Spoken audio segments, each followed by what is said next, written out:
estar libres un poco antes. Bien, empezaremos con lo que viene a ser la parte de los eritrocitos, propiamente las células sanguíneas. Los eritrocitos, en primer lugar, son las células más abundantes existentes dentro del torrente sanguíneo. Los contamos en millones por milímetro cúbico de sangre. Se encargan de lo que viene a ser, en primer lugar, el transporte de oxígeno y dióxido de carbono. Esto lo van a hacer gracias a su contenido de hemoglobina. Dentro de la hemoglobina vamos a tener hierro, el cual va a unirse tanto al oxígeno como al dióxido de carbono para poder generar su transporte. La hemoglobina, además, tiene la capacidad de capturar o liberar hidrógeno a nivel de la sangre, lo que quiere decir que a través de la hemoglobina los eritrocitos también pueden regular el equilibrio ácido-base. Dentro de los eritrocitos, además, tenemos lo que viene a ser una enzima, la anhidrasa carbónica. Esta enzima se encarga de facilitar o catalizar la transformación del dióxido de carbono y el agua en ácido carbónico. Proceso que habíamos visto anteriormente. A nivel del cuerpo, no se olviden que siempre que el dióxido de carbono está con agua, siempre va a formar ácido carbónico que luego se va a disociar en bicarbonato. Es un proceso lento que se genera dentro de lo que viene a ser el torrente sanguíneo, pero los eritrocitos pueden catalizar este proceso aumentando la producción de ácido carbónico, que luego se va a disociar en lo que viene a ser propiamente el bicarbonato y el hidrógeno para poder regular el equilibrio ácido-base. Es de hecho esta forma de transformación del dióxido de carbono lo que representa en gran medida el transporte de dióxido de carbono dentro del torrente sanguíneo. Lo vamos a ver más adelante. Los eritrocitos tienen una forma de disco aplanado bicóncavo. Esto se debe principalmente a que dentro de su estructura ya casi no poseen ningún tipo de organela que mantenga una estructura más rígida. Principalmente lo que tienen son mitocondrias, no poseen núcleo, no poseen citoesqueleto, tampoco ribosomas, aparato de Golgi, retículos endoplasmáticos. Por lo tanto, son células bastante flexibles.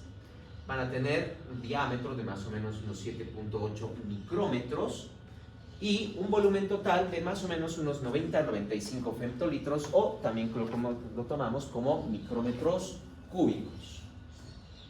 Su concentración en la sangre, en varones, estamos hablando aproximadamente de unos 5.2 millones de eritrocitos por milímetro cúbico. Para mujeres, unos 4.7 millones de eritrocitos por milímetro cúbico. En su interior, como les decía, poseen la hemoglobina. En total, hay aproximadamente unos 34 gramos de hemoglobina por cada 100 ml de eritrocitos.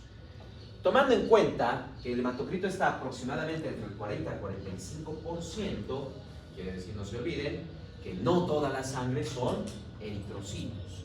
Y la hemoglobina solo la encontramos principalmente dentro del eritrocito.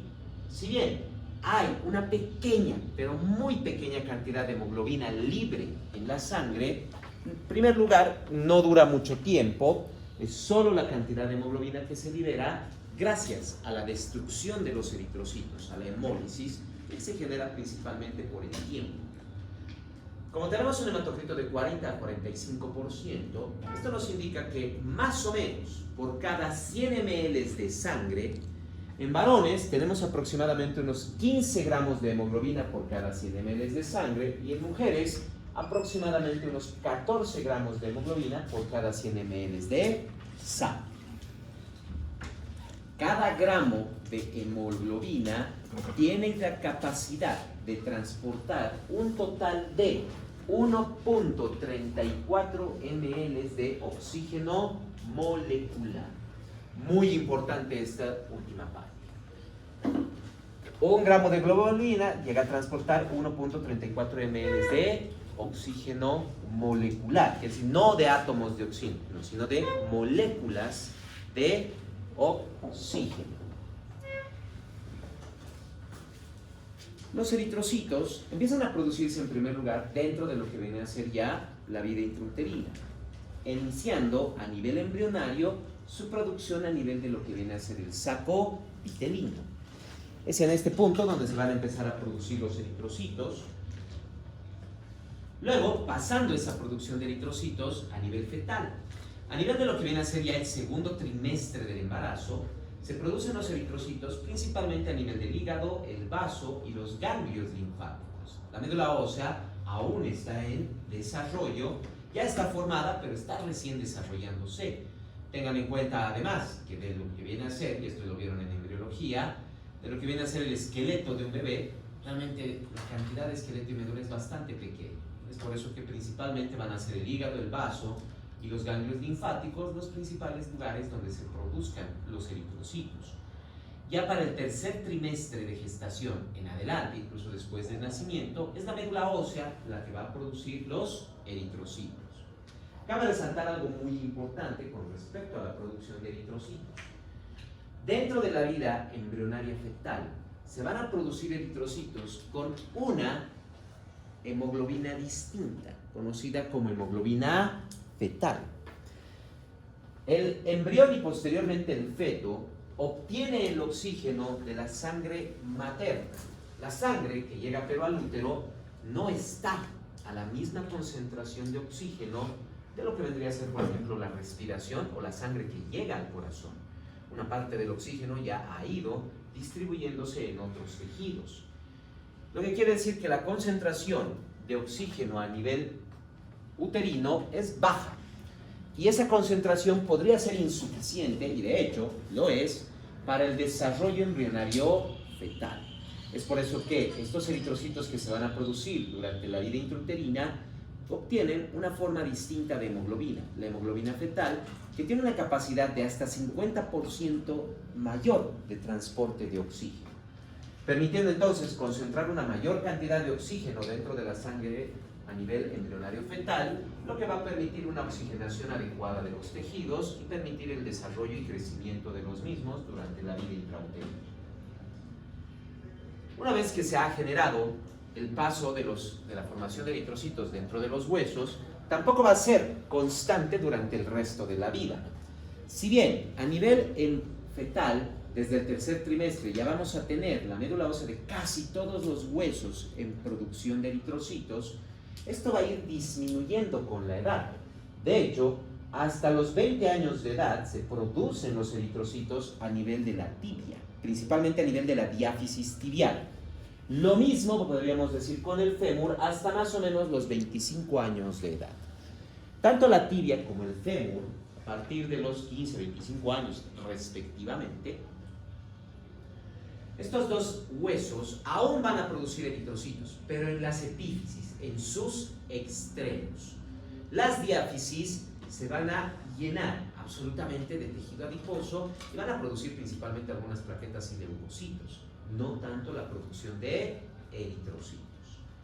De hecho, durante el resto de la vida, los eritrocitos principalmente se van a producir a nivel de lo que vienen a ser los huesos planos, así como también a nivel de lo que son algunos huesos, como propiamente las vértebras, el esternón y las costillas. Estos van a ser propiamente los principales huesos o tejidos donde se van a producir los eritrocitos.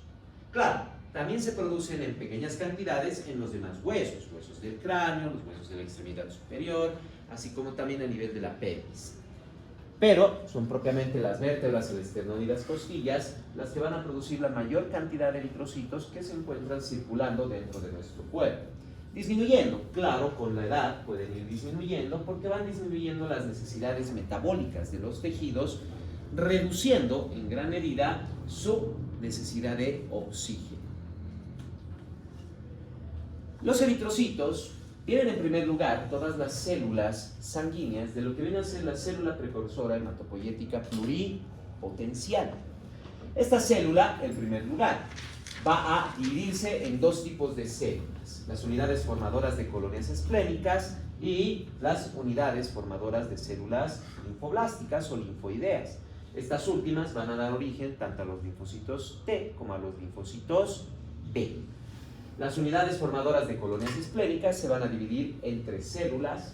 Uno, lo que vienen a ser las unidades formadoras de colonias de megacariocitos, que dan origen a las plaquetas. Las unidades formadoras de colonias de granulocitos y monocitos, que dan origen a los neutrófilos, basófilos y eosinófilos por parte de los granulocitos y a los monocitos. Y por último tenemos las unidades formadoras de colonias de blastos que se van a transformar en las unidades formadoras de colonias de eritrocitos.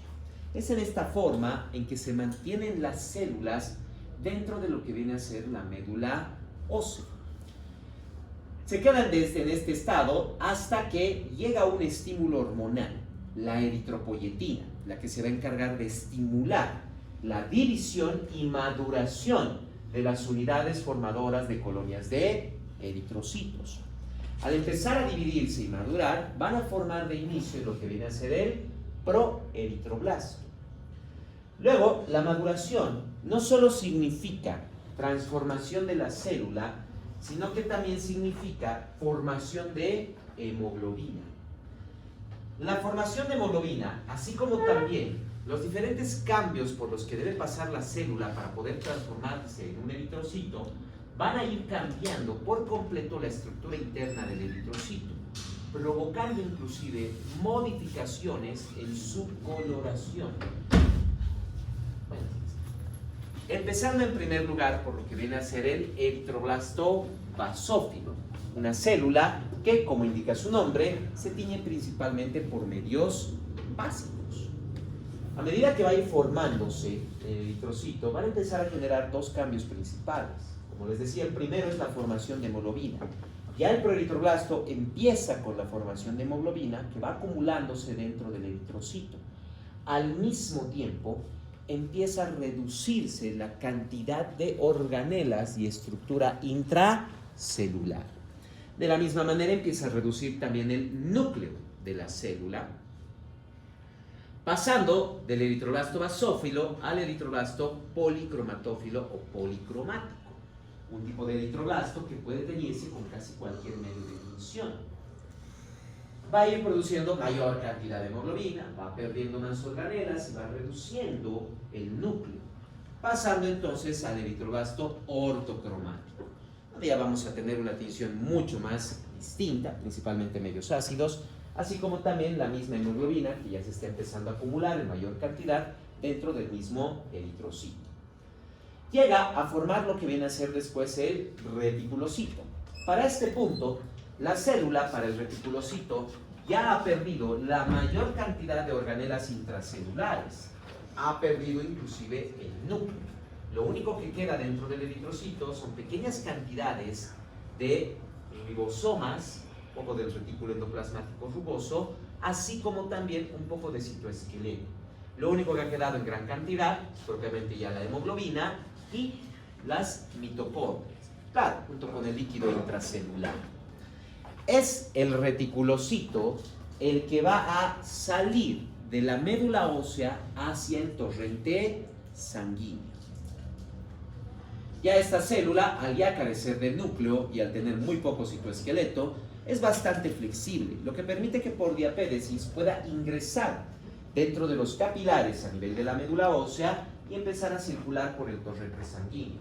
Es dentro de la sangre, propiamente en los vasos sanguíneos, donde los reticulocitos van a completar su maduración, perdiendo el resto que tenían de citoesqueleto, los ribosomas y el retículo endoplasmático que le quedaba, completando la formación de hemoglobina. Como ya no tiene retículo endoplasmático, ribosomas, ya no puede generar ningún tipo de proteína dentro de su estructura, los eritrocitos. La hemoglobina entonces se produce desde el proeritroblasto hasta el reticulocito. Ya el eritrocito no tiene la capacidad de formación de la hemoglobina. La regulación de lo que viene a ser la formación de los eritrocitos va a depender principalmente de la hormona eritropoyetina, que es la que estimula, como habíamos visto, a las unidades formadoras de colonias de eritrocitos para empezar a dividirse y a madurar, para que empiecen a dividirse, formando los proeritroblastos, y estimula a los mismos para que empiecen su transformación, pasando por las diferentes etapas de los eritroblastos. Hemos visto el basófilo, el policromatófilo y el ortocromático, terminando en el reticulocito para formar propiamente el eritrocito. Pero ¿de dónde viene la eritropoyetina? Esto depende de la oxigenación tisular. A medida que los tejidos van generando hipoxia, van a empezar a liberar el factor inducible por hipoxia tipo 1 o HIF1, por sus siglas en inglés. Si bien todos los tejidos, cuando entran en hipoxia, producen el factor inducible por hipoxia tipo 1, este factor solo actúa sobre algunos tejidos, principalmente el riñón, así como también el hígado, el vaso y otros pequeños, donde el factor inducible por hipoxia 1 va a estimular la formación y liberación de eritropoyetina. El principal órgano que produce la eritropoyetina es propiamente el riñón. Llega a producir hasta el 90% de la eritropoyetina del cuerpo. Situación que habíamos visto cuando estábamos viendo las funciones de los riñones. No se olviden, la patología renal crónica no solo permite la pérdida de proteínas, lo que puede provocar edemas, no solo altera la eliminación de sodio y agua, lo que genera hipertensión. No se olviden que además los pacientes con patología renal crónica tienen hipertensión por la liberación de renina constante de estas células, así como también la pérdida de calcio, la falta de absorción de calcio, lo que produce riesgo de osteoporosis en los pacientes con patología renal crónica, sino que también todo paciente renal tiene disminución de eritropoyetina, lo que conlleva que los pacientes renales también llegan a tener anemia. Así que ya saben, el paciente renal no solo va a ser hipertenso, va a tener problemas con los huesos, va a tener problemas de proteínas y también va a tener anemia. Por eso en todos los pacientes renales siempre estamos dando inclusive sangre, estamos dando suplementos vitamínicos, controlando la presión arterial, claro, tratando de desintoxicar al paciente mediante las diálisis. El hígado y otros tejidos, como el vaso y otros, liberan también eritropoyetina, pero en menores cantidades. Estamos hablando de un 10%. Es la eritropoyetina la que va a provocar que las células formadoras unidoras de colonias de eritrocitos empiecen a formar a los proeritroblastos. Estos luego van a transformarse en los eritrocitos, lo que va a compensar la oxigenación tisular y se autocontrola por un mecanismo de retroalimentación negativa. Lo que quiere decir en primer lugar, la cantidad de eritrocitos que poseemos en la sangre es generada para poder dar oxígeno suficiente en las máximas necesidades metabólicas corporales. Quiere decir que dentro de nuestra sangre, incluso dentro de los eritrocitos, tenemos una reserva de oxígeno, como vamos a ver cuando veamos el sistema respiratorio. La sangre no se queda por completo sin oxígeno. Por eso mismo, es parte del dióxido de carbono que va a ser transportado en forma de bicarbonato de hidrógeno en el torrente sanguíneo, porque la hemoglobina bajo ninguna circunstancia en condiciones normales puede estar sin oxígeno, siempre tiene. Hay una gran cantidad de hemoglobina y una gran cantidad de oxígeno que se mantiene dentro de los eritrocitos. La única vez que reduce aún más la concentración de oxígeno en la hemoglobina es cuando los tejidos necesitan mayor cantidad de oxígeno, necesitan una gran cantidad porque han aumentado su estado metabólico. Por eso mismo, a medida que se va generando oxigenación tisular, reduce la eritropoyetina. Pero siempre que haya un tejido en hipoxia, siempre que haya uno, va a liberar el factor inducible por hipoxia 1, HF1, y el riñón va a producir la eritropoyetina, siempre dándonos entonces suficiente eritrocito, hemoglobina, para las necesidades máximas de oxígeno que pueda requerir el cuerpo. No solo tenemos entonces una reserva sanguínea, habíamos visto el gasto cardíaco y retorno venoso, sino que también tenemos una reserva de oxígeno. Ahora bien, la eritropoyetina es la que se va a encargar de regular y controlar dentro de la médula ósea la producción de los eritrocitos. Estamos hablando básicamente hasta lo que viene a ser el reticulocito. Pero esta última célula, una vez que sale al torrente sanguíneo, y algo muy importante, ya no tiene núcleo. No tiene núcleo, ya no está la hormona presente en este punto.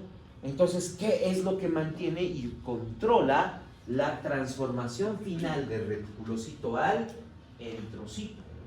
Porque ya no tiene ese control genético ni tampoco hormonal. Lo que lo controla, esa maduración final, el paso del reticulocito a eritrocito, son básicamente la vitamina B12 y el ácido fólico. Es por eso que la deficiencia de estos dos nutrientes genera anemias. En el caso de la deficiencia de vitamina B12, lo conocemos con el nombre de anemia perniciosa, y en el caso de la insuficiencia de ácido fólico, se conoce como anemia. En algunos casos solo se lo nombra anemia, lo van a encontrar en algunos textos de esta manera, pero en otros textos, principalmente en hematología, se lo conoce también como anemia por insuficiencia o disminución de folatos. Entonces, de cualquiera de los dos nombres que lo encuentren, es básicamente la disminución del ácido fólico. Estos dos, tanto la vitamina B12 como el ácido fólico, son los que regulan ese proceso final de transformación del eritrocito.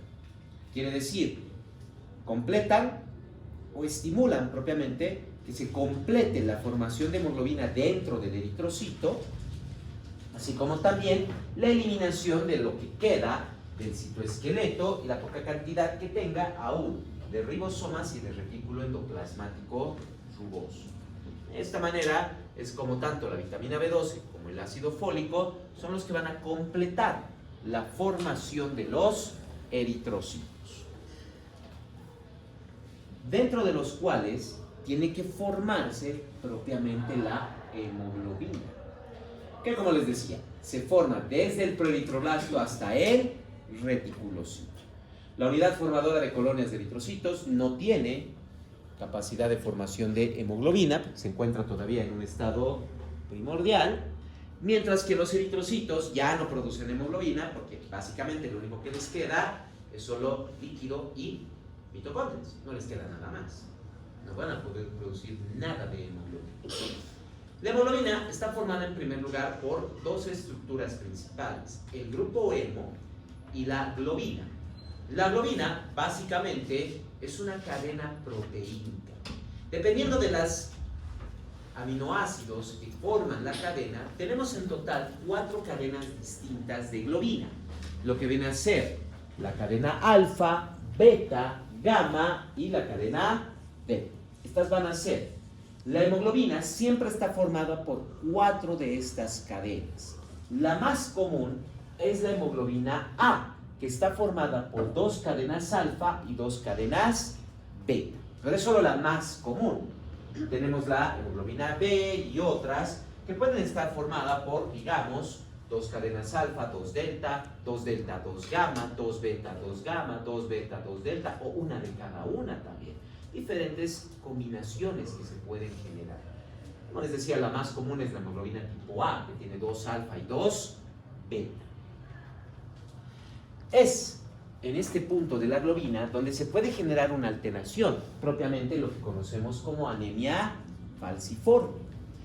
Se produce principalmente dentro de lo que viene a ser la cadena beta de globina.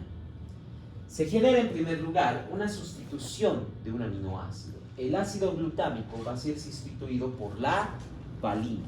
Nada más, eso es todo lo que ocurre.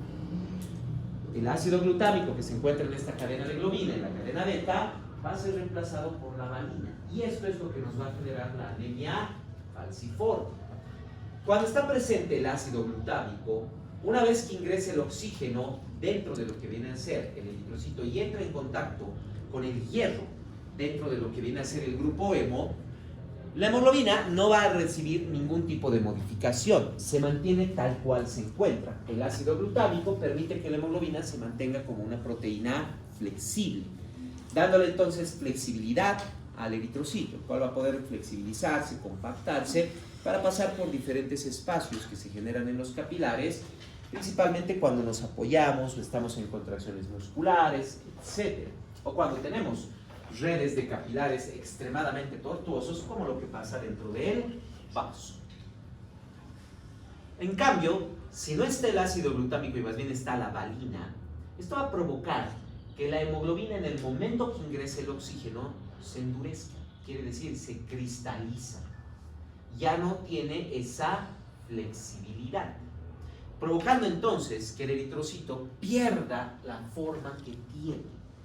Como ya no tiene la flexibilidad, como ahora tiene una hemoglobina cristalizada, el eritrocito altera por completo su forma.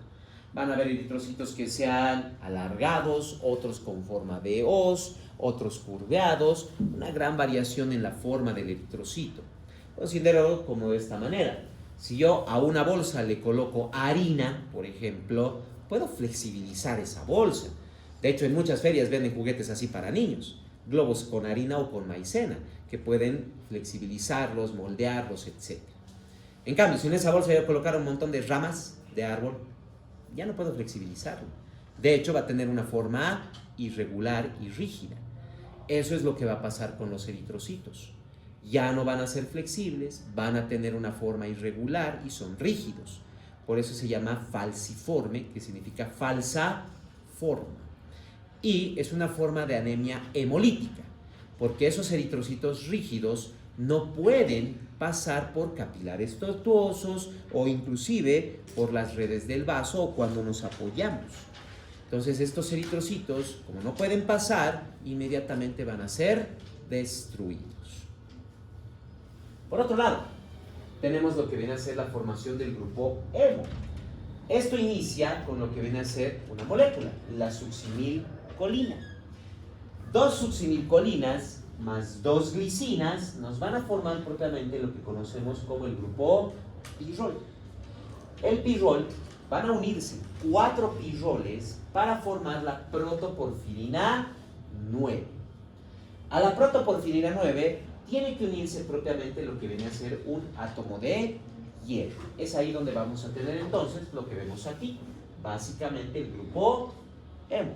Como les decía, aquí tenemos 1, 2, 3 y 4 pirroles. Cada pirrol tiene en su estructura un átomo de nitrógeno. Y es a estos átomos de nitrógeno donde va a venir el hierro y se va a unir. Va a combinarse con esos átomos de nitrógeno, uniendo los 4 pirroles, propiamente en la protoporfirina 9, y generando el grupo hemo. Por un lado, del grupo hemo, principalmente lo que vienen a ser los pirroles 3 y 4 o C y D, es ahí donde se va a generar la unión de lo que vienen a ser los polipéptidos que forman propiamente las cadenas de globina, formando entonces lo que viene a ser la hemoglobina. La más común, como ya les dije, 2 cadenas alfa más 2 cadenas beta, formándonos entonces la hemoglobina A. Pero también se forma la hemoglobina B, C, etcétera y demás. Ahora bien, es el átomo de hierro el que se encarga propiamente de lo que viene a ser el transporte principalmente del oxígeno y en cierta medida del dióxido de carbono. Pero como estábamos viendo hace un momento, estamos viendo que el hierro está unido propiamente a 4 átomos de nitrógeno. Lo que quiere decir que esto estabiliza por completo al hierro. Ya no tiene en ningún punto, tiene electrones a los que pueda liberar o necesite atrapar. Ya está estabilizado por completo el hierro. Entonces, la unión del oxígeno no se hace como un enlace químico fuerte. No va a ser un enlace covalente. De hecho, la unión del oxígeno con el hierro es uno de los enlaces atómicos más débiles que hay, porque se genera un enlace de coordinación atómica. El oxígeno se une por enlace de coordinación al átomo de hierro. Nada más. No es una unión atómica fuerte, como han visto en el colegio. Recuerden que tenemos uniones atómicas débiles y uniones atómicas fuertes, ¿verdad? El enlace covalente es fuerte, se necesita energía para generarlo y energía para eliminarlo. Aquí no perdemos ni ganamos energía con el transporte de oxígeno. Es un enlace atómico débil, igual que las fuerzas de Van der Waals, las fuerzas electrostáticas, etc. Es extremadamente débil. El oxígeno va a verse atraído por el hierro solo por esa situación. No es un proceso de oxidación ni de reducción. Por Por eso en la sangre no se genera ningún tipo de esas alteraciones. Solo un enlace atómico débil. Lo que va a permitir que el oxígeno, solo por diferencia de concentración, se una al hierro o se libere. Nada más. A nivel pulmonar, el hierro tiene poca concentración de oxígeno en la sangre, dentro de los eritrocitos, y hay una gran cantidad de oxígeno en los alveolos. Esto va a permitir que el oxígeno difunda a través de las membranas respiratorias y se acerque al átomo de hierro para ser transportado por el sistema circulatorio. Que una vez que llegue a los tejidos, hay menor concentración de oxígeno en el espacio intersticial. Como es un enlace débil y hay mayor concentración dentro de la sangre y menor fuera, el oxígeno empieza a liberarse, empieza a salir. Pasa al espacio intersticial y directamente ya va a ser movilizado por diferencias de concentración dentro de las células, las cuales tienen la menor cantidad posible de oxígeno porque todo el rato lo están metabolizando, formando el dióxido de carbono. Entonces es una simple difusión la que va a estar moviendo el oxígeno. Y siempre que haya diferencia de concentración, el hierro va a poder captar el oxígeno. Una vez que ahora llega a las células, como hay menor concentración fuera, lo libera. Más bien capta el dióxido de carbono. Claro, no puede liberarlo todo el oxígeno, solo una parte del dióxido de carbono se une al hierro. El resto, como les dije, se transporta dentro de lo que viene a ser la sangre, formando lo que viene a ser el bicarbonato y el hidrógeno, función por la cual los eritrocitos tienen gran cantidad de anhidrasa carbónica. Además, otro punto importante, no se olviden ni lo que les dije hace rato, esto es oxígeno molecular, no es oxígeno libre. Quiere decir que incluso el oxígeno ya está estabilizado, dos oxígenos están unidos, comparten electrones y está completamente estabilizado. No hay enlace covalente, no es un enlace atómico fuerte, es una simple fuerza débil que une el oxígeno con el hierro, nada más. Fácil de liberarse, fácil de generarse. Por lo mismo, el hierro es bastante importante dentro del cuerpo, muy importante. Tanto que dentro del cuerpo tenemos en total entre 4 a 5 gramos de hierro. El 65% de esto está combinado dentro de lo que viene a ser la hemoglobina. Hay un 4% dentro de los músculos generando lo que viene a ser la mioglobina, que es una molécula similar a la hemoglobina, pero que se encuentra dentro del músculo, principalmente el músculo estriado esquelético, pero obviamente también está dentro del músculo liso. La mioglobina tiene la misma función que la hemoglobina, captura oxígeno, para que los músculos tengan suficiente oxígeno para generar el metabolismo oxidativo necesario para la formación de energía. Y de hecho, es la mioglobina la que le da, así como la hemoglobina a la sangre, la coloración roja a la sangre. Cuando dejamos un fierro o algo a la intemperie, ¿qué pasa? Se va a oxidar, ¿verdad? Es óxido de hierro. ¿Y qué coloración tiene? Una coloración rojiza, medio cobriza, ¿verdad? Es la oxidación del hierro la que genera esa coloración. Entonces el hierro, a medida que va combinándose con el oxígeno, va a generar un color rojo bastante intenso. Cuando se combina con el dióxido de carbono, por otro lado, genera un rojo oscuro. Por eso la diferencia entre la sangre oxigenada arterial y la sangre no oxigenada venosa. Incluso la diferencia de coloración que tienen los vasos sanguíneos. Lo mismo pasa con el músculo. El músculo tiene propiamente mioglobina. Por eso el músculo genera o tiene una coloración roja intensa, por la gran cantidad de mioglobina que posee. Y hay un punto muy importante. ¿Cuántas veces, y esto puede ser todos los días, cuántas veces cuando tienen carne descongelando o están en un pocillo, etcétera, para preparar, cuántas veces ven que hay algo, un líquido rojo alrededor? ¿Eso qué es? ¿Sangre? No lo es. La sangre coagula. Eso no es sangre. ¿Qué es entonces? Es la mioglobina. Lo que ven ahí básicamente cuando tienen una carne en un pocillo es solo líquido intracelular que está filtrando, porque obviamente las células están rotas Y la mioglobina que está saliendo, por eso tiene ese color rojizo. Técnicamente no es sangre. Es líquido intracelular con gran cantidad de mioglobina, nada más. ¿La sangre coagula? ¿Acaso ese líquido coagula? Nada, exacto, no es sangre. Es mioglobina y líquido intracelular. Así que básicamente el jugo de la carne no es nada más que agua con mioglobina. Nada más. 1% está extracelular dentro de algunas células, formando varias estructuras intracelulares. El hierro es necesario para otras funciones también metabólicas. 0.1% está circulando en la sangre combinado en lo que viene a ser la transferrina. No está libre el hierro. Y entre 15 a 30% está como almacenamiento dentro del hígado, unido a lo que viene a ser una proteína formando la ferritina. Propiamente su transporte y almacenación depende de justamente el hígado, que va a producir dos proteínas, la apotransferrina y la apoferritina.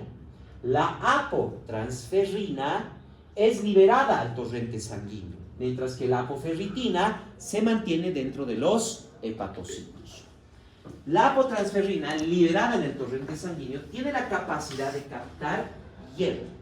Una vez que la apotransferina capta el hierro, se transforma en la transferrina y se mantiene circulando en la sangre, llevando y transportando el hierro. Por ejemplo, a nivel del sistema digestivo va captando el hierro que se absorbe por la digestión y lo va a movilizar. Supongamos que primero lo va a movilizar al hígado. En el hígado, la transferrina va a liberar el hierro, volviéndose nuevamente la apotransferina y circulando para buscar más hierro. Y ahí mismo es donde la apoferritina va a capturar el hierro transformándose en la ferritina. Y como ferritina se mantiene el hierro dentro del hígado almacenado. Llega a almacenar grandes cantidades de hierro.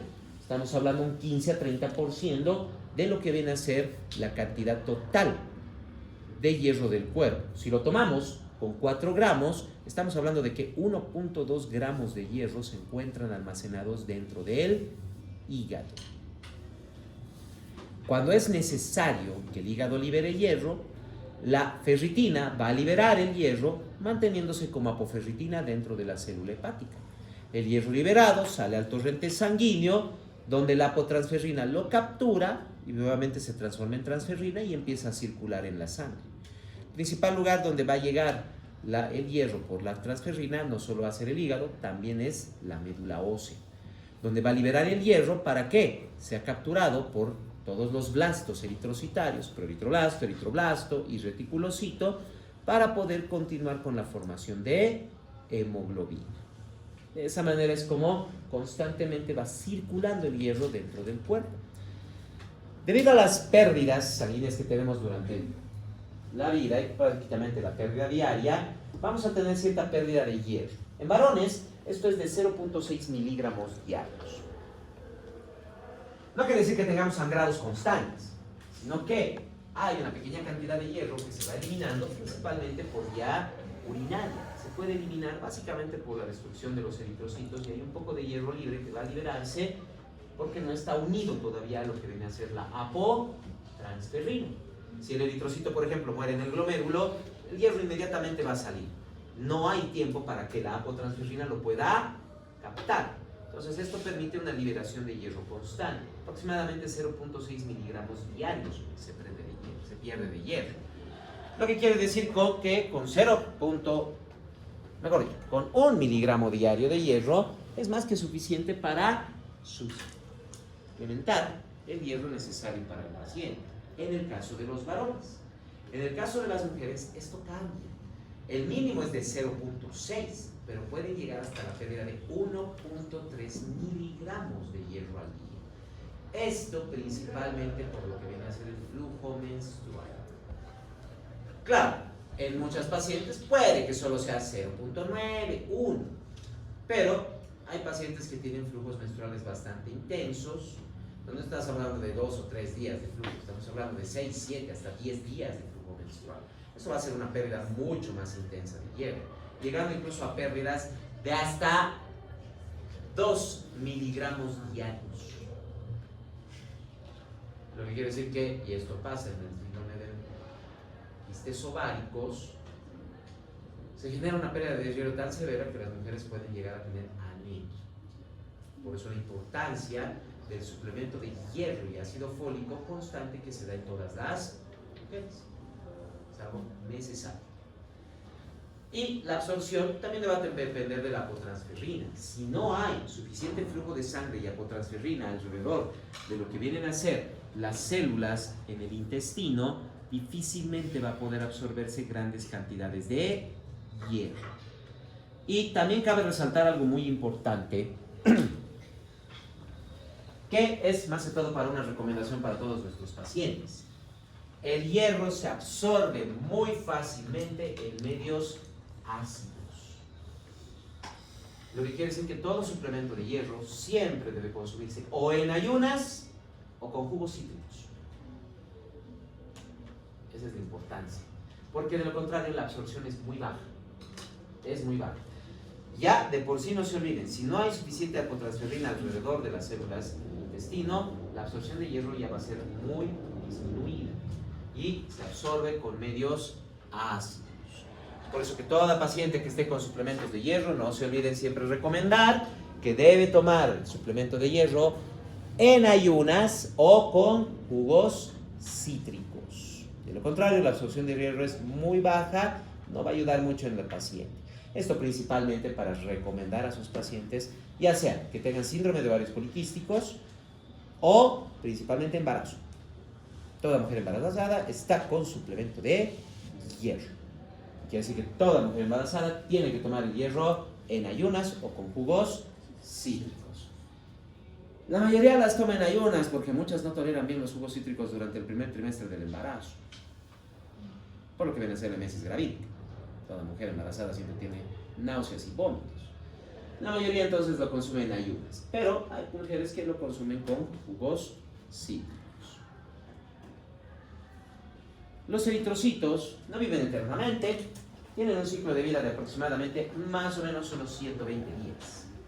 A diferencia de muchas otras células del cuerpo, que cualquier daño de su membrana puede ser reparado fácilmente, no se olviden que muchas células tienen fragmentos de membrana en vesículas dentro de su estructura, principalmente formadas dentro del aparato de Golgi. Siempre que se genera un daño en la membrana celular, esos fragmentos van a unirse y como es un mosaico fluido la membrana, puede ser fácilmente reemplazada cualquier parte que sea dañada. Pero el eritrocito ya no tiene esa capacidad. En primer lugar, ya no tiene control genético. No tiene ribosomas, no tiene aparato de Golgi, no tiene vesículas, realmente no tiene nada que pueda ayudar a mantener la estructura de su membrana. Y recuerden que el eritrocito es flexible, todo el rato está comprimiéndose, estirándose, modificando su estructura. O sea, básicamente su membrana sufre bastantes modificaciones y al cabo de 4 meses, más o menos unos 120 días, su membrana está tan frágil que al pasar principalmente por el vaso, pero ocurre también en los capilares, por ejemplo, alrededor de los músculos cuando contraemos un músculo o cuando nos apoyamos. Cuando trata de pasar por estos lugares tortuosos el eritrocito, ya que tenga más o menos unos 4 meses, unos 120 días, su membrana es tan frágil que al moverse se rompe. Al tratar de flexibilizar, al tratar de pasar por estas estructuras, principalmente en el vaso, vuelvo a repetir, se rompe el eritrocito. Inmediatamente va a ser fagocitado. Los restos del eritrocito, principalmente lo que viene a ser la hemoglobina, van a ser capturados por los macrófagos. Las enzimas dentro del macrófago son las que se van a encargar de empezar a metabolizar. Primero, los restos celulares van a unirse propiamente a las lisocimas del macrófago, generando que tanto las proteasas como las lipasas que tengan empiecen a degradar el resto de la célula. Pero también tenemos lo que viene a ser propiamente la hemooxigenasa dentro del macrófago. La hemooxigenasa se va a encargar específicamente de separar el grupo hemo y la globina, liberando la globina, la cual va a ser descompuesta por las proteasas del macrófago, básicamente liberando los aminoácidos y reciclándolos por completo. Sus aminoácidos van a quedar libres en el torrente sanguíneo, siendo capturados por otras células para que sean utilizados para la formación de proteínas. En cambio, el grupo hemo no puede pasar por ese mecanismo. No se olviden que el grupo hemo ha sido formado dos succinilcoenzimas A más dos glicinas me van a formar el pirrol, 4 pirroles me forman la protoporfirina 9 y recién la protoporfirina 9 con el hierro me ha formado el grupo hemo. El macrófago lo primero que va a hacer es quitar el hierro. Lo primero que va a hacer el macrófago tiene una enzima específica para poder quitar el hierro, quedando entonces solo la protoporfirina 9. Pero este proceso evita que la protoporfirina pueda descomponerse. De hecho, ya la protoporfirina, lo que viene a ser inclusive el pirrol, no se puede descomponer fácilmente. Es un producto metabólico de desecho. Lo único que queda es que sea eliminado. Esos restos del grupo hemo, esos restos de la protoporfirina 9, se va a transformar propiamente en la biliverdina dentro del macrófago. La biliverdina, liberada del macrófago en el torrente sanguíneo, es lo que conocemos como la bilirrubina no conjugada. La bilirrubina no conjugada luego tiene que pasar por metabolismo hepático para que pueda ser conjugada y eliminada. Esto ya lo van a ver con más detalle en Fisiología 2, pero la bilirrubina es un producto de desecho metabólico que, como es propiamente el grupo hemo descompuesto, es una molécula lo suficientemente pequeña que puede atravesar barreras celulares. Puede acumularse a nivel de los tejidos, puede acumularse dentro del encéfalo, y esto genera una coloración amarillo-verdosa de la piel conocida como ictericia. Eso es propiamente la bilirrubina. Ya con más detalle van a ver todo lo que viene a ser el proceso de formación de bilirrubina y su eliminación y la ictericia en Fisiología 2, cuando vean la parte de la función hepática, que es el que se encarga de regular. Entonces, terminaríamos ahora solo viendo lo que vienen a ser las alteraciones que se pueden generar en los eritrocitos. Tenemos en primer lugar lo que viene a ser la anemia. La anemia, en primer lugar, no es disminución en la cantidad de eritrocitos. La anemia está definida como lo que viene a ser propiamente una disminución de la hemoglobina en el torrente sanguíneo. Si bien la hemoglobina se encuentra dentro de los eritrocitos y la cantidad de eritrocitos está íntimamente relacionada a la cantidad de hemoglobina, que se genera anemia no significa pérdida solo de eritrocitos. Porque yo puedo tener una buena cantidad de eritrocitos en la sangre, pero puede que no tenga hemoglobina. Entonces, número normal de eritrocitos, incluso tal vez está elevado el número de eritrocitos, pero sin hemoglobina sigue siendo anemia. Sigue siendo anemia. Entonces, la anemia es propiamente deficiencia de hemoglobina en la sangre. Entre las anemias, claro, podemos encontrar lo que vienen a ser las anemias hemorrágicas. Si pierdo eritrocitos, estoy perdiendo hemoglobina. Lo mismo pasa con las anemias hemolíticas. Tanto en las anemias hemolíticas como en las hemorrágicas, no estoy perdiendo hemoglobina, estoy perdiendo eritrocitos. Al perder a los eritrocitos voy a perder la hemoglobina. Claro, en la anemia hemorrágica es por un sangrado.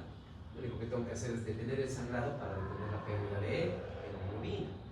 Pero en la anemia hemolítica se está generando la pérdida por destrucción de los eritrocitos, hemólisis. Un tipo de anemia hemolítica, si no lo hemos hablado, lo que viene a ser la anemia falciforme, donde, y como vemos aquí, los eritrocitos van a tener una forma alterada. No solo van a tener formas irregulares, sino que al mismo tiempo son rígidos, no son flexibles. Entonces, básicamente, cuando traten de pasar por un capilar o por las redes tortuosas de capilares del vaso, no van a poder, y los macrófagos se van a encargar de eliminarlos. O sea, van a generar hemólisis. Tenemos también las anemias aplásicas.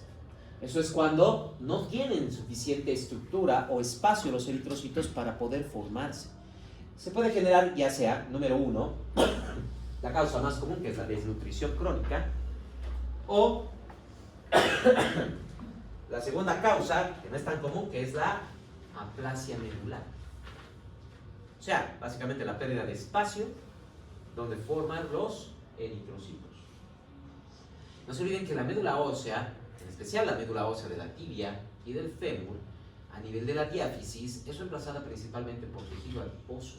Incluso a este nivel es muy difícil que se produzcan plaquetas y leucocitos. Y a veces ese reemplazo puede abarcar otras partes de la médula ósea, evitando que los eritrocitos tengan suficiente espacio para formarse. No solo por la acumulación de tejido adiposo, por ejemplo, puede generarse por toxinas, químicos, medicamentos, que puedan generar entonces que disminuya el espacio y los nutrientes que necesitan los eritrocitos para formarse, generando entonces células más pequeñas, porque no hay suficiente nutrientes para formarse, tanto su estructura, su membrana, todo va a ser en menor cantidad, y al mismo tiempo, como no hay nutrientes, tampoco pueden formar una buena cantidad de hemoglobina, provocando que los eritrocitos puedan ser más pequeños e inclusive sin hemoglobina. Por otro lado, ya sea por pérdida sanguínea hemorrágica o pérdida sanguínea hemolítica, estoy teniendo una pérdida constante de eritrocitos, lo que me provoca entonces, ¿qué cosa? Hipoxia, ¿verdad? Me va a provocar entonces hipoxia. Esa pérdida de eritrocitos, principalmente en hemólisis, me va a provocar una hipoxia constante, lo que va a generar entonces gran cantidad de eritropoyetina. Como se está generando esta gran cantidad de eritropoyetina, va a empezar a estimularse la formación de los eritrocitos. Pero mis tejidos están en hipoxia. Se sigue liberando eritropoyetina. Esto va a provocar que la médula ósea empiece a llenarse de blastos, principalmente eritroblastos. Y estos eritroblastos van a empezar a fluir al torrente sanguíneo. No se olviden que todas las células, todos los blastos eritrocitarios son células más grandes. Tienen núcleo, tienen mayor cantidad de organelas, no son discos, son células redondeadas. Tienen mayor volumen, tienen mayor tamaño, pero no tienen suficiente hemoglobina, porque recién están formando hemoglobina. Ahí es donde vienen las anemias megaloblásticas. Mega, ¿por qué? Porque tenemos células más grandes en el torrente sanguíneo y que son básicamente precursoras de eritrocitos, blastos. Por eso se las conoce como anemias megaloblásticas. La causa, acabo de indicarles, pérdida crónica de eritrocitos, ya sea propiamente por hemorragia o, en el caso más común, por hemólisis. Entonces eso va a provocar que la eritropoyetina estimule que se genere tal cantidad de eritroblastos y proeritroblastos que empiezan a aparecer estos en el torrente sanguíneo.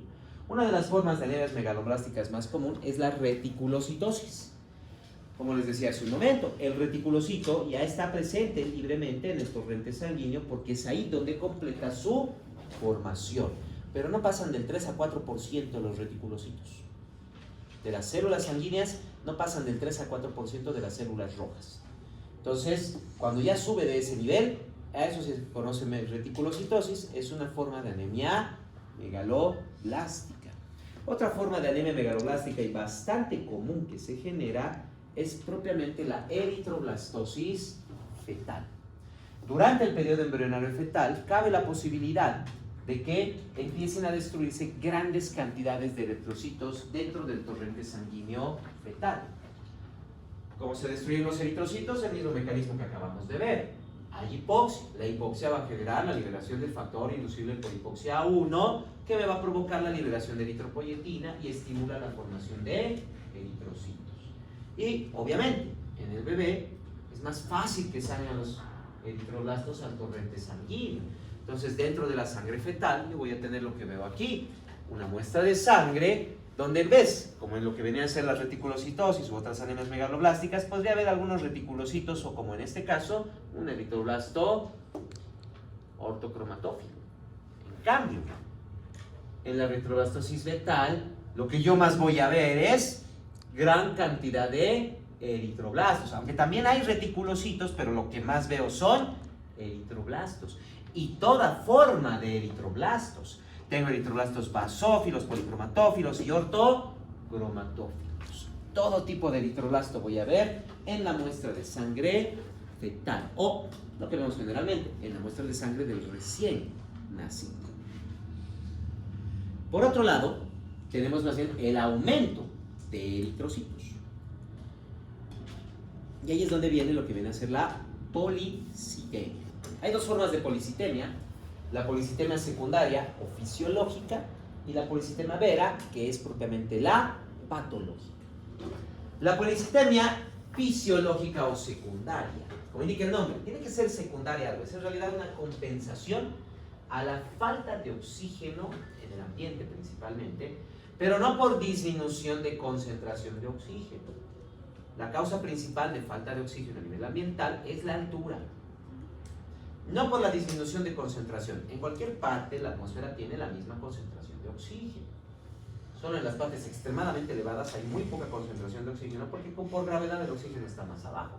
Si no, se refiere a la presión. Es básicamente presión. Funciona de la misma manera que funciona la presión del agua, por ejemplo. Si yo estoy a nivel del mar, tengo toda la atmósfera encima mío, lo que me va a generar peso. El aire es una solución, está lleno de una gran cantidad de elementos. Entonces, si estoy, por ejemplo, 1000 metros bajo el agua, ¿cuánto hay de agua encima mío? Hay 1000 metros de agua. Estamos hablando de 1000 litros, si yo tomo solo un espacio pequeño. Hay como 1000 litros. ¿Cuánto pesa 1000 litros de agua? Esa es la presión que genera el agua entre más profundo estemos. Nada más. Lo mismo pasa con el aire. Si estoy a nivel del mar, tengo toda la atmósfera encima mío, por eso es una atmósfera de presión. A medida que voy subiendo, si estoy solo a 50 metros bajo el agua, solo hay 50 litros encima mío, no hay mucha presión. Si estoy a 5 metros bajo el agua, solo hay 5 litros encima mío, no hay mucha presión. ¿Verdad? Entre más arriba esté en el agua, menos presión, y lo mismo pasa con el aire. Entre más suba, hay menor presión atmosférica. Recuerden que el oxígeno no se mueve por transporte activo, se mueve por transporte pasivo. Necesita una diferencia de concentración que ya la tenemos y también necesita una diferencia de presión, que es lo que vamos a ver cuando veamos sistemas respiratorios, la presión parcial de oxígeno. Entonces, a medida que yo subo del nivel del mar, hay menor presión de oxígeno, lo que dificulta la entrada de oxígeno al torrente sanguíneo. Por eso viene la hipoxia. ¿Cómo se va a sustentar eso? ¿Cómo lo reemplaza el cuerpo? Como hay hipoxia, ¿qué va a haber? Si hay hipoxia, ¿qué va a haber? Eso, factor inducible por hipoxia 1, que va a llegar principalmente al riñón y va a provocar la liberación de eritropoyetina, la cual va a empezar a producir mayor cantidad de eritrocitos. ¿Y hasta qué punto? Hasta que ya no haya hipoxia. Es un aumento, dependiendo de la altura, de entre 200.000 hasta 500.000 eritrocitos en promedio. Para lo que viene a ser la altura de Cochabamba, estamos hablando de entre 200 a 300.000 eritrocitos que van a aumentar. Así que básicamente, si a nivel del mar tiene que ser lo normal, digamos 4.8, en Cochabamba lo normal tendría que ser 5.1. Tiene que haber esa variación. Entonces, en primer lugar, es la hipoxia propiamente la que va a generar la eritropoyetina, que va a sustentarnos con una buena cantidad de eritrocitos. Que vuelvo a repetir, siempre a necesidad máxima. A necesidad máxima. Entonces, para una persona, por ejemplo, que sea sedentaria y sube de altura, ¿tiene que subir la cantidad de eritrocitos? Sí, pero como es sedentaria, en el momento en que tenga que hacer algún ejercicio físico o esté agitado por ansiedad, le va a faltar el aire, porque no llega normalmente a esas necesidades máximas de hipoxia. En cambio, si la persona hace ejercicio, es deportista, etcétera, va a generar mayor cantidad de eritrocitos para sustentar esa necesidad máxima de oxigenación tisular. Todo va a depender propiamente de la cantidad de hipoxia que genere un tejido. En ese mismo sentido, no siempre son policitémicos solo las personas que viven en altura. Muchos atletas, en especial en deporte aeróbico, nadadores, ciclistas y demás, de cierta manera ya tienen incremento de eritrocitos, otra forma de policitemia fisiológica o secundaria. Porque estas personas, si bien no viven en altura, pero hacen ejercicio aeróbico constante, lo que quiere decir que se provocan de forma regular hipoxia. No hay hipoxia, tiene que haber eritrocitos. Estos eritrocitos le van a dar mayor cantidad de oxigenación, lo que les va a generar incluso resistencia para la actividad física o deportiva. De hecho, todos los que no son de Cochabamba y viven de lugares más bajos, estoy seguro que las veces que se han ido de vacación les va mucho mejor. Pueden caminar más, pueden correr más, pueden trotar más. ¿Por qué? Porque tienen una cantidad mayor de eritrocitos. Mejora mucho su rendimiento físico deportivo. Aeróbico, claro.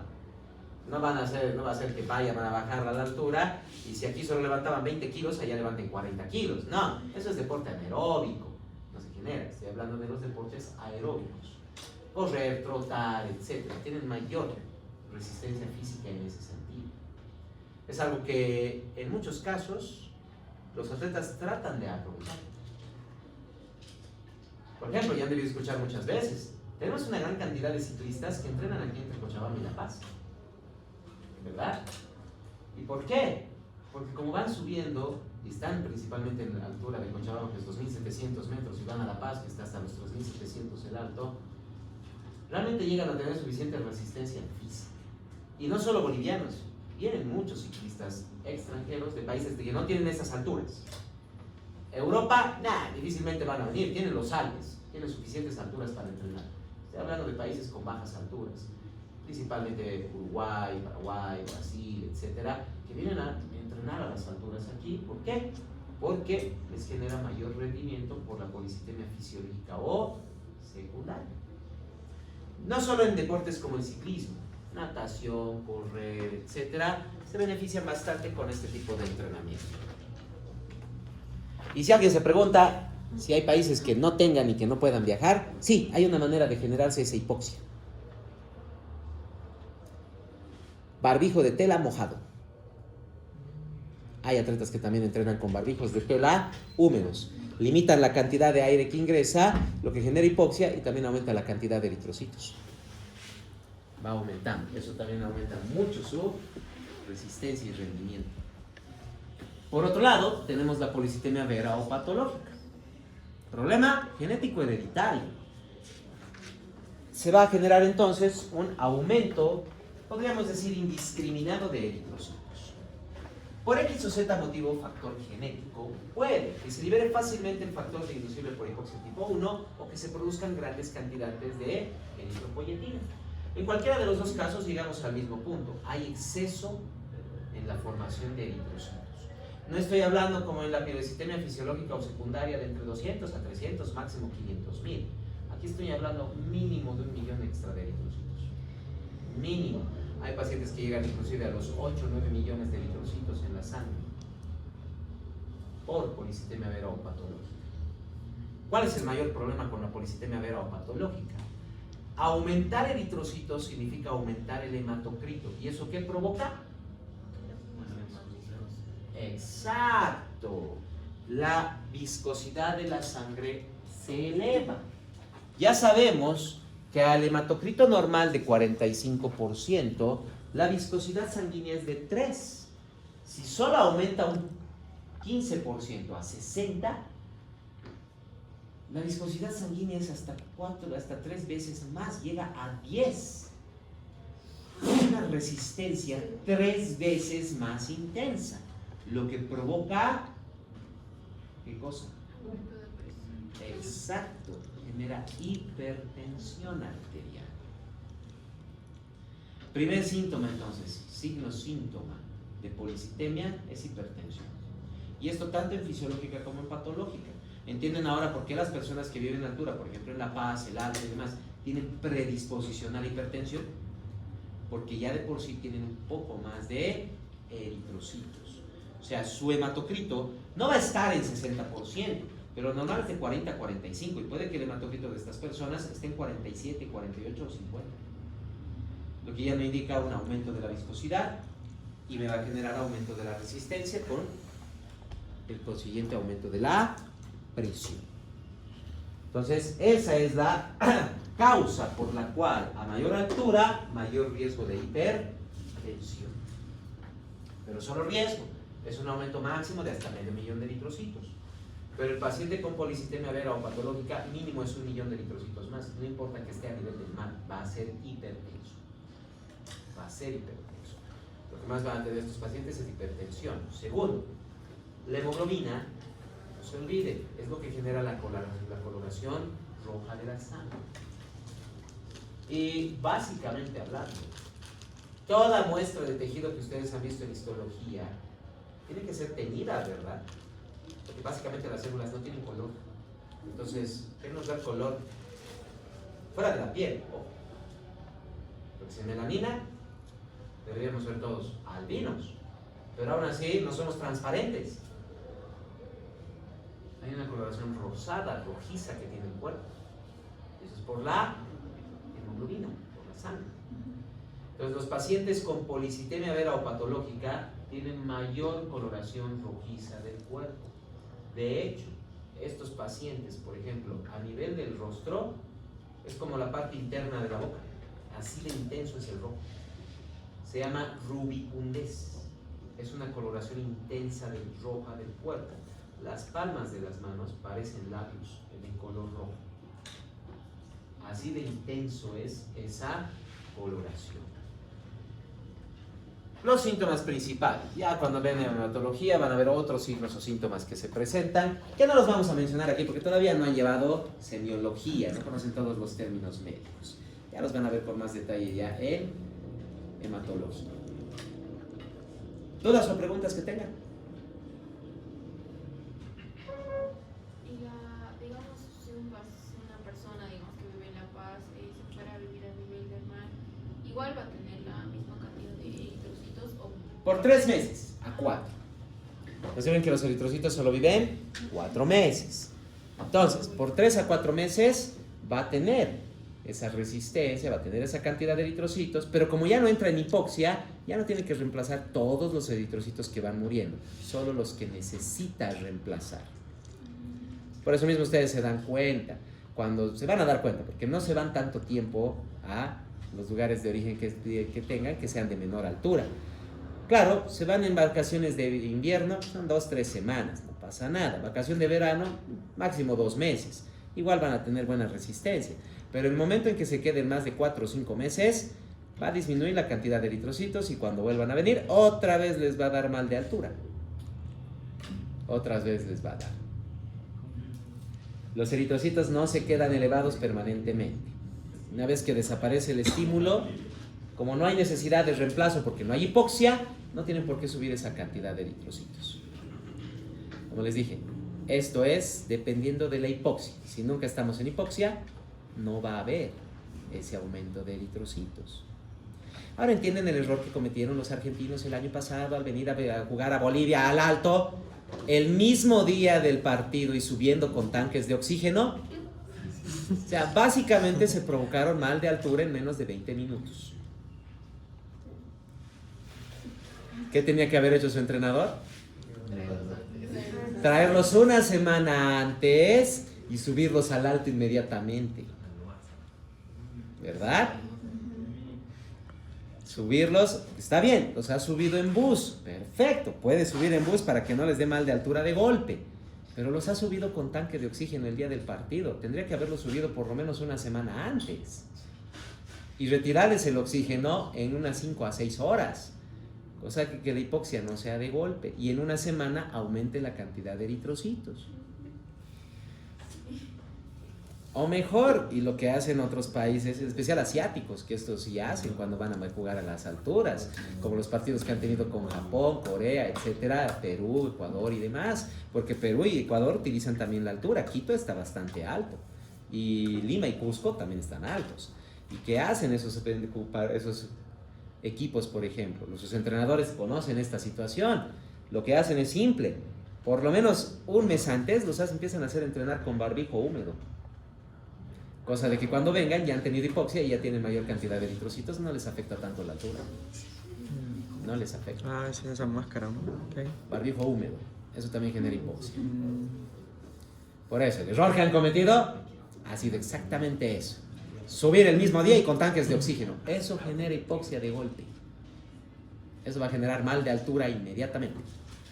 Fatiga, dolor de cabeza, y es lo que han sufrido todas las personas que suben así. Dudas. Doc, por ejemplo, si una persona ya nació en la parte más alta de La Paz, por ejemplo, y siempre, toda su vida, ha vivido ahí, desde chico, desde la infancia. Usted dijo que una persona normal, por ejemplo, que viene desde la altura a nivel del mar, va a alcanzar a generar eritrocitos, pero hasta cierto punto no va a generar tanto, así como que dijéramos. No va a llegar a la condición patológica, no. Va a ser mucho. Entonces, una persona que nació bajo esas condiciones va a tender a tener mucho más eritrocitos de lo que podría alcanzar una persona que siempre ha vivido a nivel del mar. Claro, es justo lo que le estaba mencionando. No se olviden, si a nivel del mar lo normal, digamos, es 4.8, aquí en Cochabamba es entre 200 a 300 mil más. Aquí tendría que estar en 5.1. Entonces, si yo veo una muestra de laboratorio a nivel del mar, en una paciente femenina, digamos, 4.6 millones de eritrocitos, está bien, yo no tengo problema. 4.7 es lo mínimo, 4.6 no hay mucho problema. Ni siquiera es anemia, es solo una pequeña cantidad menor de eritrocitos, un hemoglobina está normal. Pero si yo veo 4.7 aquí en Cochabamba, yo ya lo estoy considerando como anemia. Porque 4.7 aquí, la mujer debe estar en 4.8, 4.9. 4.7 está en el límite inferior. Lo que a nivel del mar sería lo normal, aquí es límite inferior o anemia. La persona que viene del nivel del mar se va a alcanzar a igualar en algún momento con una persona que vivió toda su vida, por ejemplo, en una parte muy alta. De 2 semanas a 2 meses. La hipoxia. Es que esa persona que vive en la altura tiene esa cantidad de eritrocitos por la hipoxia. Entonces, una persona sube, la hipoxia le va a generar esa cantidad de eritrocitos. Quiere decir que todos los que no son de Cochabamba y han venido de menor altura, para la fecha de hoy día, y me estoy refiriendo como si fuera el primer semestre, para la fecha de hoy día, porque todos sus compañeros que están en primer semestre, en anatomía y demás, para hoy día, que es mayo, han empezado las clases ¿cuándo? En febrero. Han llegado aquí en enero. Febrero, marzo, abril, ya son 3 meses, ya están con la cantidad normal de eritrocitos que todas las demás personas. Todos los que ustedes, incluso tú mismo, ya tienes la cantidad de eritrocitos que cualquier cochabambino. Ya los tienes, porque en 2 semanas a 2 meses va a aumentar esa cantidad de eritrocitos. Va a aumentar. A veces un poco más, a veces un poco menos. No se olviden que se pierden eritrocitos cada 4 meses, van muriendo. Entonces no solo hay que reemplazar los que mueren, hay que aumentar la cantidad. Eso dependiendo de la actividad física, la nutrición que tenga la persona. En 2 semanas se adapta o en 2 meses. Algunos un poco más, algunos un poco menos. Ha habido casos de hasta 6 meses para adaptarse a la altura. Pero estamos hablando de una persona con, en primer lugar, sedentarismo en su lugar de origen, donde ya tenía una baja cantidad de hemoglobina, de eritrocitos. Y en segundo lugar, han llegado, no han hecho mucho ejercicio, claro, estaban fatigados y cansados. Y tampoco han comido mucho, porque estaban fatigados y cansados. Entonces, la cantidad de alimentación, nutrientes y ejercicio que se haga ayuda también a la formación de eritrocitos. Porque no se olviden, siempre va a haber, mientras haya hipoxia. Entonces, una persona que no hace actividad física, ¿cuándo se está generando hipoxia? Le va a tomar tiempo formar los eritrocitos. Y si no se alimenta bien, principalmente con hierro, proteínas, ácido fólico y vitamina B12, va a tomar mucho más tiempo en formar eritrocitos. Dudas. Doctor, ¿qué dijo que era la bilirrubina no conjugada? Es la biliverdina. O sea, en Fisio 2 lo van a ver. Y también lo van a ver en Bioquímica 2. En Bioquímica 2 se ve una gran cantidad de metabolismos hepáticos. Ahí van a ver. En Fisio 2 lo mencionamos. En Bioquímica 2 es donde más detalladamente tienen que ver todo el metabolismo de la bilirrubina. Ahí van a ver cada enzima, cómo se conjuga, etcétera y demás. Incluso van a ver las moléculas. En cambio, en Fisio solo los mencionamos por nombres y procesos más rápidos. Nada más. Bioquímica es mucho más amplio. No sabes, en bioquímica 2 incluso tienen que ver todos los metabolismos hepáticos, metabolismo de la carnitina, vía glucolítica, metabolismo del aldehído deshidrogenasa para el alcohol, etcétera y demás. Dudas.